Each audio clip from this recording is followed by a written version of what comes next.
To begin your meditation journey, it's crucial to establish your environment. Find somewhere quiet and peaceful where you won't be disturbed during your meditation. This might be your bedroom, home office, or anywhere that you can close the door and find uninterrupted solitude. While you'll eventually learn to meditate anywhere, but as you are first getting started, quiet and solitude are very beneficial. Once you've settled on a location, make sure that your meditation spot is neat and clean. A messy, cluttered space can make it harder to relax and focus. While not required, you might also find it helpful to set the mood by lighting a candle or stick of incense, or playing some soft, ambient music, whatever facilitates your immersion into the meditative state. Commencing a meditation routine can pose challenges, particularly in our fast-paced modern world. I found it immensely beneficial to predetermine the duration of each session, instilling a sense of accountability from the outset. I typically recommend allotting 40 minutes per session, adjusting the duration based on your comfort level and experience. It's essential to acknowledge that distractions are inevitable, and that's perfectly normal. Take steps to minimize them, such as silencing your phone and informing those around you of your meditation time. If interruptions occur, simply resume your practice as soon as possible. The primary obstacle, especially in the initial stages, often lies within our own minds and restlessness. The ego resists the notion of quiet contemplation, generating a barrage of distractions and tasks to divert your focus. Resist these impulses. Utilize a timer, stopwatch, or alarm on your phone to ensure you adhere to your predetermined meditation duration without succumbing to distractions. When I mention getting comfortable, I'm referring to it quite literally. Posture holds significant importance in meditation for various reasons. It aids in deeper and easier breathing, facilitates the circulation of blood and energy, and importantly, helps alleviate aches and discomfort. There isn't a singular correct posture. It varies based on your body type, bone structure, and individual constitution. You may choose to sit on the floor, a cushion, or a bench. Alternatively, sitting in a chair or even standing may be preferable. The key is to avoid slouching or leaning against anything. Your stance should embody relaxation yet poise, being loose yet balanced, comfortable yet alert. Pay attention to any pain or discomfort in your back or your legs, and make adjustments as necessary. It takes time, but eventually you will find the sweet spot where your spine is erect but not rigid, straight but not stiff, the perfect balance of effort and ease.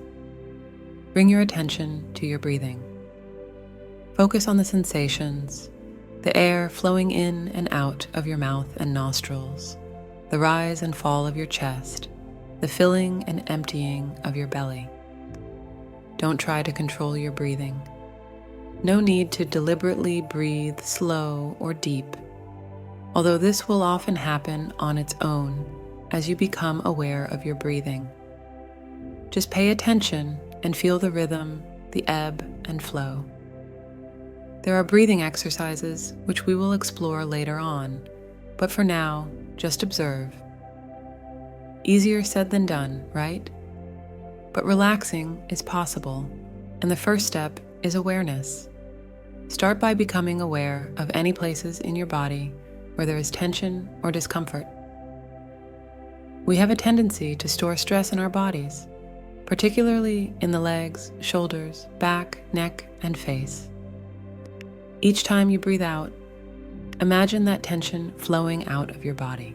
With every breath, release and relax until you feel entirely comfortable and at ease. This can take some time, especially as you are first getting started. Generally, the more often you practice, the quicker and easier it will be to let go of stress and sink into a state of peace and relaxation. First of all, congratulations. Not many people even manage to get this far. Sitting still for any length of time is an accomplishment in and of itself. It requires real discipline and willpower to overcome the restless mind and just be still. Bravo. Now it's time to refine your practice so that you can really get to the real work. Training the mind and cultivating patience, inner peace, compassion, and true happiness. Here are 7 tips and methods you can use to refine and take your practice to the next level. Every kind of meditation and inner work requires a certain degree of mental discipline, focus, and control. It's one of the simplest aspects of meditation, yet one of the most difficult to master. Start by focusing your attention on a single thing, usually a mantra, a candle flame, or your breath, and hold to it. When your mind wanders, and it will, simply notice what distracted you, an itch, a noise, a random thought, and then gently bring your awareness back to the object of focus. In the beginning, this seems like an exercise in futility. Your attention strays every few seconds and it feels hopeless, frustrating, not to mention boring. But keep at it. You'll see progress sooner than you think. Your fickle mind becomes more steady. Thoughts and other distractions fade into the background, where they come and go without pulling you away. Your mantra, or your breath, or whatever you choose, becomes an island, a sanctuary, a calm refuge that you can retreat to at any time. Besides concentration, the other essential discipline is mindfulness. In Buddhism, these two are sometimes referred to as the 2 wings of meditation. And like wings, they work together. Opposite but complementary. Where concentration is narrow and focused, mindfulness is expansive. Where concentration is one-pointed, mindfulness is relaxed and open, taking in all things at once. To practice, simply let your awareness expand and grow. From feeling the breath, let it spread throughout your body, then to your other senses, and then to your mind, your thoughts, and emotions. When a thought or sense object arises that pulls you in and absorbs your attention, just notice it and let it go. Return to free and open awareness. Learn to observe the present moment and all it contains without grasping at any of it. Eventually, you'll learn to rest in that state, calm and at peace, as thoughts and other phenomena rise and fall, come and go in an eternal ebb and flow. Meditation is about cultivating pure awareness. As thoughts and memories and feelings flow through your awareness, try not to judge them as good or bad, right or wrong. Simply observe the activity of the mind without labeling it. Most importantly, don't judge yourself based on what you think. You aren't a good person for having good thoughts, or a bad person for having bad thoughts. You don't get to choose or control what comes into your head. You are not your mind. Listen to your thoughts like you'd listen to the birds, or the sound of the wind, or the ticking of the clock. Watch your memories and fantasies unfold like you'd watch a group of kids playing in a field. It's just mental words and movies. It doesn't define you. It doesn't mean anything. In spite of popular belief, the goal of meditation is not to silence the mind.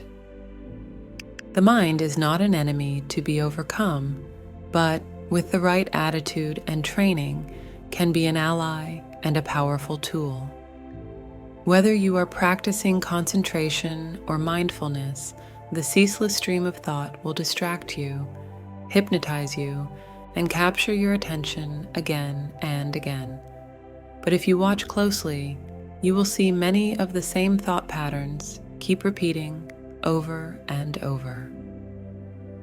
Pay attention, for there are lessons to be learned in these patterns. These recurring thoughts, or memories, dreams, fantasies, etc., are here to teach you. They hold the keys to your mental prison, the deeply held beliefs, crippling fears, and subconscious programming that keeps you from realizing your infinite potential. Don't resist your thoughts, even the unpleasant ones. Don't fight your mind, rather, befriend it. Welcome each thought as it comes and invite it to reveal whatever it has to teach you. Get to know your inner workings, why you do what you do, why you are the way you are. Look within, into the deep, dark corners of your mind, and bring them into the light. Make the unconscious conscious. Your fears, judgments, and limiting beliefs, all those recurring thought patterns you uncover during meditation, form your most basic concepts of self, who you think you are, and other, the rest of the world, the way it works, what it wants or expects from you. They literally shape your life and how you behave and relate to others. But they aren't true. They're just stories. They seem true because you believe them. They color and distort your perception of reality, affecting how you see yourself, others, events, basically everything. If you really want to be free, to cast off your doubts and fears, to break through your barriers and limitations, you've got to stop believing in them. Again, that doesn't mean denying them, resisting them, or fighting to make them go away. When these old stories come to your attention, simply smile and silently say, "I don't believe you, that isn't true." Then let it go. Repeat as needed. Most people go through life believing that they are their ego, their mind, their personality. They identify with the voice or voices in their head that's constantly talking, analyzing, judging, labeling, worrying, planning, remembering, rinse and repeat. It goes on and on.